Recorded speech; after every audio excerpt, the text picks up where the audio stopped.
Sunrisers Hyderabad की rock star जीत के बाद आईपीएल 2026 के पॉइंट्स टेबल में मची खलबली।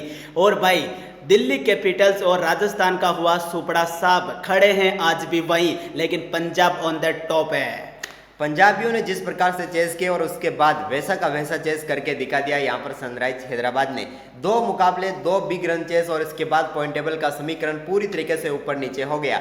जहाँ पर राजस्थान रॉयल्स को करारा झटका लगा तो दिल्ली कैपिटल सोच रही होगी कि अब कैसे ऊपर आया जाए। तो पूरी पॉइंट टेबल हम आपको विस्तार से बताएंगे, लेकिन उससे पहले वीडियो को लाइक, चैनल को सब्सक्राइब और कमेंट करना चाहो तो कर सकते हो। तो भाई कर ही देना चाहो क्या। अब आप देखिएगा पूरा पॉइंट्स टेबल नंबर 10 पर आपको दिखेगी भाई एक ऐसी टीम जो परमानेंट से नंबर 10 पर है, लेकिन इनके भी दिन बदल सकते हैं क्योंकि फिलहाल इस टीम ने 7 मुकाबले खेले, 1 में जीते, 5 में हारे, 3 पॉइंट है क्योंकि एक बारिश ने भी दिया था। नेट रन रेट माइनस है 0.88। ये तो कोलकाता की कहानी जो डेफिनेटली रोज यही रहती है, लेकिन कहानी में अब आ सकता है ट्विस्ट क्योंकि अगला मुकाबला कोलकाता खेलेगी लखनऊ की टीम से और लखनऊ के को हराती है तो भाई नंबर 10 पर नहीं रहेगी ये टीम। ये सबसे बड़ी खुशखबरी है कोलकाता के हर एक फैंस के लिए। और लखनऊ सुपर जायंट भी लाएगी, सालो मुझे ही तोड़ते हो बार बार, भाई तुम अच्छा खेलोगे तो तुम भी जीत सकते हो, कोई बड़ी बात नहीं, लेकिन कोलकाता के लिए हमने बताया प्लान नंबर 10 से हटने का।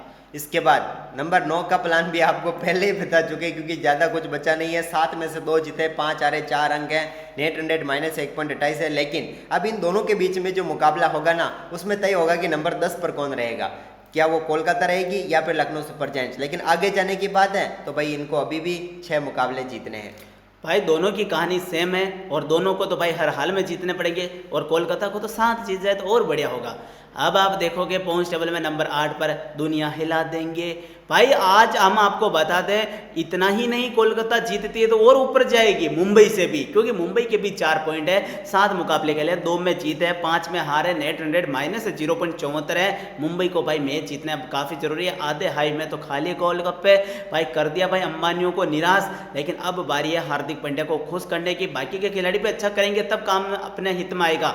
7 में से 6 मैच जीतने पड़ेंगे मुंबई को, यहाँ से टॉप 4 में जाना है। 7 में से 7 जीतती है और ऊपर वाले का चमत्कार होता है तो ये टीम टॉप 2 में भी जा सकती है, लेकिन उसके लिए 7 में से 7 जीतने पड़ेंगे, कम से कम 6 तो जीतो। बिल्कुल। इसके बाद हम बढ़ते हैं नंबर 7 टीम की तरफ। तो भाई गुजरात टाइटंस पिछले 2 मुकाबलों में इस प्रकार से हार रहे हैं कि इनका टाइटन अब डूबने की तरफ बढ़ चुका है। लेकिन फिलहाल 7 में से 3 जीते हैं, लेकिन पहला हाफ खराब रहा, आखिरी 2 मैच भी हार गए, शुरुआती 2 भी हार गए, बीच के 3 जीत गए थे। लेकिन 6 अंक और नेट रन रेट माइनस 0.79। लेकिन बचे हुए 7 मुकाबलों में से अब इन्हें 5 मुकाबले तो जीतने ही होंगे। उसके लिए आगाज इन्हें आज से करना होगा क्योंकि चेन्नई सुपर किंग्स के सामने इनका मुकाबला है। अगर इस मुकाबले में जीते तो कमबैक हो सकता है, लेकिन अगर हारते हैं तो फिर मुश्किलों पर मुश्किलें आती जाएगी। तो भाई सीधी बात है, 7 मुकाबले बचे हुए, जीतो जीतो जीतो। अब आप देखिएगा पॉइंट्स टेबल में नंबर 6 पर मौजूद है दिल्ली के दिलवाले। भाई दिल्ली के दिलवाले कहाँ हैं भाई, दिल्ली को तो दुस्त बुस्त कर दिया क्योंकि 7 मुकाबले खेले, 3 में जीते, 4 में हार है और 6 पॉइंट जरूर है दिल्ली के पास, लेकिन नेट रन रेट माइनस 0.18 है। दिल्ली की कहानी 2 मैच हारते हैं साले और 1 मैच जीते, फिर 2 मैच हार जाते हैं, यही तो काम किया है। लेकिन अब 2 हार गए लगातार, तो बिल्कुल हार के 2 लगातार हार चुके हैं, पिछला भी हारे, उससे पिछला भी हारे, लेकिन अब नेक्स्ट मुकाबला इनका आरसीबी से होगा। आरसीबी को एक बार हरा चुकी है दिल्ली की टीम, लेकिन क्या दूसरी बार भी हरा पाएगी?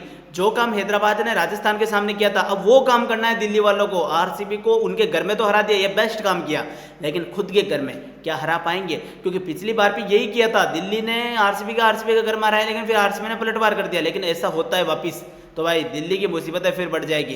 दिल्ली को कुल मिलाकर 7 मैच बचे हुए हैं, 5 में तो भाई जीत चाहिए चाहिए। इसके बाद आगे बढ़ते हैं यहाँ पर चेन्नई सुपर किंग्स की तरफ। तो 7 मुकाबले इन्होंने भी खेले हैं, 3 जीते हैं। शुरुआती 3 हारने के बाद देखें तो भाई आखिरी 4 में 3 जीत लिए हैं, यानी कि अच्छा कमबैक कर चुके हैं। लेकिन अब जरूरी है सबसे महत्वपूर्ण मुकाबला जो आज होने वाला है गुजरात के सामने। अगर इस मुकाबले को जीते तो चेन्नई सुपर किंग्स के लिए काफ़ी राहत की बात होगी क्योंकि फिर ये काफ़ी अच्छी स्थिति में दिखेंगे 8 अंकों के साथ। लेकिन अगर उस मुकाबले को हारते हैं गुजरात के सामने तो फिर इनकी मुश्किलें भी काफ़ी ज़्यादा बढ़ जाएगी क्योंकि अभी 7 में से 5 जीतने हैं ना, ये अगर जीते तो और कम हो जाएंगे, लेकिन हारेंगे तो फिर हर एक मुकाबला जीतने के तभी आगे बढ़ेंगे, ये काफ़ी मुश्किल हो जाएगा। लेकिन फिलहाल नेट रन रेट भी प्लस में कर चुके हैं, मूवमेंट भी इनके पास है, इनके ही होम ग्राउंड में मैच है, तो जीतो, नहीं तो फिर मुश्किलें बढ़ जाएगी। बिल्कुल। अब आप देखोगे दोस्तों पॉइंट्स टेबल में नंबर 4 पर यहाँ आने के लिए हर एक टीम का सपना होता है। ये 5 और 6 नंबर की टीम जो रहेगी वो दुख दर्द पीड़ा नहीं झेल पाएगी क्योंकि अच्छा खेला या खराब खेला इन्हें पता नहीं होगा इस आईपीएल में। जब आप देखोगे भाई राजस्थान राजस्थान राजस्थान ये टॉप 2 में थी भाई 3 दिन पहले, कल नंबर 3 पर आई, और आज जब इनका मैच हुआ तो भाई 4 पर खिसक गई। और ये ना हो जाए कि भाई 2-3 दिन बाद धड़ाम से नीचे गिर जाए, लेकिन ये रियान मेरी जानू अच्छा करेगी तब ना। जडेजा से ओवर करवाती नहीं है भाई, किसी को ओवर देते नहीं है, खुद गेंदबाजी करना चाहता, तो हाल भी यही होगा। 4 जीते लगातार, लेकिन पिछले 4 में से 3 हार गए। अभी इसके जिम्मेदार कौन है भाई? पूछता है पूरा का पूरा राजस्थान। 8 मैच तो खेल रखे इन्होंने, 10 पॉइंट भी है इनके पास, नेट रन रेट भी अच्छी खासी है, ये जोरदार की नेट रन रेट है प्लस 0.60। लेकिन भाई एक ही बात है भाई, मैच जीतो तो ही काम चलेगा, तुम क्वालिफाई कर जाओगे, यकीन है पूरा का पूरा हमें, लेकिन भाई उसके लिए मैच जीतने पड़ेंगे। अभी तुम्हारे पास भाई 6 मैच बचे हुए, 6 में से 3 जीतोगे तब तो तुम क्वालिफाई करोगे, 6 में से 5 जीतोगे ना तब तुम टॉप 4 में जाओगे, सॉरी टॉप 2 में जाओगे। लेकिन टॉप 2 में जाने की बात होनी चाहिए इस टीम की, क्योंकि जिस प्रकार की शुरुआत हुई थी, 3 हारे उसमें 2 सनराइज हैदराबाद ने हरा दी, क्योंकि वो अब नंबर 3 पर पहुंच चुके हैं। हैदराबाद ने कमाल कमबैक किया भाई, लगातार 4 मुकाबले जीत चुकी है ये टीम।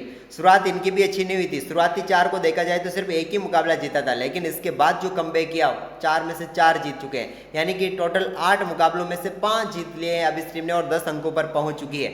यानी कि राजस्थान भले ही कमाल की शुरुआत करते हुए शुरुआती 4 मुकाबले जीती थी, लेकिन उसके बावजूद भी आज वहीं पर खड़ी है जहां पर सनराइज हैदराबाद है, या सनराइज हैदराबाद ऊपर है क्योंकि नेट रन रेट उनकी कमाल है।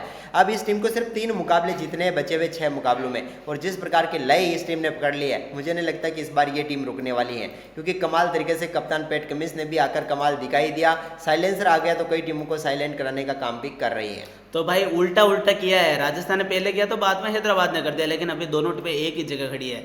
अब आप देखोगे नंबर 2 पर है आरसीबी। भाई आरसीबी की टीम ने तो इस आईपीएल में 2 मैच जीते, फिर 1 मैच हारा, फिर 2 जीते, फिर 1 हारा, अब 1 जीत लिया, क्या अगला मैच जीतेगी? तभी तो वो जो चल रहा है वो मोमेंटम जारी रहेगा। लेकिन अगला मुकाबला होगा दिल्ली से, और दिल्ली को भाई सदमे में, क्योंकि 264 रन बनाए जब उन्होंने और फिर भी मैच हार लिया, तो क्या अगले मैच में वो खेलने भी उतरेंगे या फिर डायरेक्ट ही 2 पॉइंट दे देंगे? अब ये तो उनके ऊपर निर्भर करेगा, क्योंकि दिल्ली वाकई में उनका जो मानसिक संतुलन है उसे बिगाड़ दिया भाई, पंजाब वालों ने मानसिक संतुलन बिगाड़ दिया, जिसका फायदा आरसीबी उठाना चाहेगी और पॉइंट टेबल में नंबर 1 बनना चाहेगी, क्योंकि 10 पॉइंट तो इनके पास हो गए, नेट रन रेट भी जोरदार है, प्लस 1.10 है, ये कमाल है। और 2 मैच हारे इस आईपीएल में टोटल, लेकिन एक घर पे हारा था, एक घर के बाहर हारा था। अब दोस्तों आरसीबी का होम ग्राउंड भी चेंज हो चुका है, रायपुर में खेलेंगे सभी मुकाबले।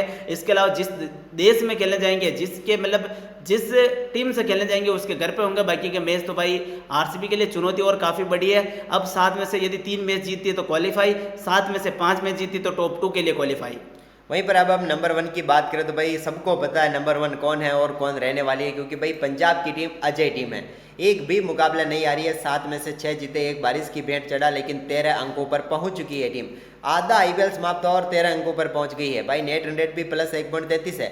अब सोचो बचे हुए 7 में से 2 मुकाबले भी जीती है तो भी प्लेऑफ में, यानी कि मान लेते हैं भाई प्लेऑफ तो इनका पक्का है, लेकिन ये टीम प्लेऑफ से नहीं मानेगी, ये टॉप 1 पर ही रहेगी या टॉप 2 पर तो रहेगी, क्योंकि बचे हुए 7 में से 4 मुकाबले भी जीत जाती है तो भी 21 पॉइंट होते हैं, और वहां तक पहुंचने वाली टीमें कोई एक आधी बनेगी, तो समझ लो कि इनका नंबर 1 या नंबर 2 तो पक्का, यानी कि क्वालिफायर 1 ये खेलने वाले ही हैं। तो भाई पंजाब की टीम ऐसा भी कर सकती है, सारे के सारे मैच जीत जाए आईपीएल के भाई, 14 तो ये, फिर 1 मतलब 16 मैच टोटल जीतने हैं पंजाब को, वो काम करने के लिए क्या कर पाएगी? अब भाई पंजाब जिस तरह क्रिकेट खेल रही लगता है कर जाएगी, क्योंकि यही तो पंजाब है। और आईपीएल के टोटल भाई 36 मैच समाप्त हो चुके हैं। आज भाई थोड़ा सा उलटफेर हुआ, पंजाब बेंगलोर तो टॉप 4 में है, लेकिन राजस्थान नीचे आ गए और हैदराबाद ऊपर चली गई, और राजस्थान वालों आगे स्वाद खाली मिठाई। अब अगले मैच में तैयारी करके आना, ताकि तुम्हारी टीम वापस धीरे धीरे ऊपर चढ़ सके। यदि तैयारी नहीं की तो दिल्ली, चेन्नई और गुजरात दरवाजे खटखटा रही है टॉप 4 में जाने के लिए, यदि वो एक बार टॉप 4 में आ गए तो भाई फिर मुसीबतें बढ़ जाएगी। इसी वजह से कहते हैं भाई मैटर बड़े हो चाहे ना हो, कोई घंटा फर्क नहीं पड़ता, टीम को मैच जीतना काफी अनिवार्य है। वीडियो को शेयर करते दोस्तों के साथ, मिलता है नेक्स्ट वीडियो में, तब तक के लिए जय हिंद जय भारत।